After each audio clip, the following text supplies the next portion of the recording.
বিভীষিকার নগরী গাজাতেও এসেছে ঈদ উল ফিতর। বোমা হামলার শব্দের মধ্যেই বাতাসে ভাসছে ঈদের নামাজের তেলাওয়াতের ধ্বনি। ধ্বংস হওয়া মসজিদে নামাজ আদায় করেছেন ফিলিস্তিনিরা। অন্য মুসলিম দেশগুলোতে উৎসব নির্বিঘ্ন করতে নেওয়া হচ্ছে নানা উদ্যোগ। আর তখন গাজাতে লাগাতার বিমান হামলা চালিয়ে যাচ্ছে ইসরায়েল। এরই মধ্যে আল্লাহর সন্তুষ্টি অর্জনের আশায় নামাজ পড়ছেন গাজাবাসী।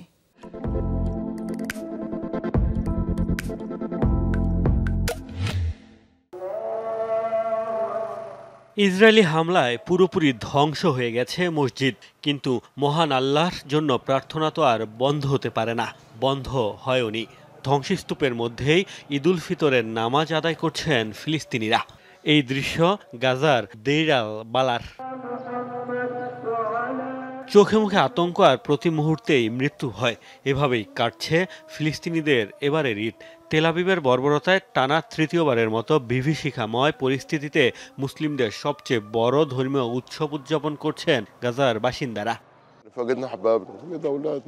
এই ঈদ দুঃখের। আমরা আমাদের সন্তান প্রিয়জনদের হারিয়েছি। শিক্ষা ব্যবস্থা ধ্বংস হয়ে গেছে, আমাদের ভবিষ্যৎ ধ্বংস হয়ে গেছে। কিছুই আর অবশিষ্ট নেই এখানে। জীবনের কোনো নিরাপত্তা ছাড়াই তৃতীয় ঈদ উদযাপন করছি। চারপাশে শুধু মৃত্যু আর ক্ষুধার্ত ও বাস্তুচ্যুত মানুষের হাহাকার। বেঁচে থাকার ন্যূনতম কোনো সুবিধা অবশিষ্ট নেই। আল্লাহকে সন্তুষ্ট করতে নামাজ আদায় করছি, কিন্তু আমাদের কোনো ঈদ নেই। ধ্বংসস্তূপের মধ্যে দাঁড়িয়ে ঈদের নামাজ আদায় করতে দেখা গেছে বিধ্বস্ত রাফাতেও। উপত্যকা জুড়েই এখন এই চিত্র।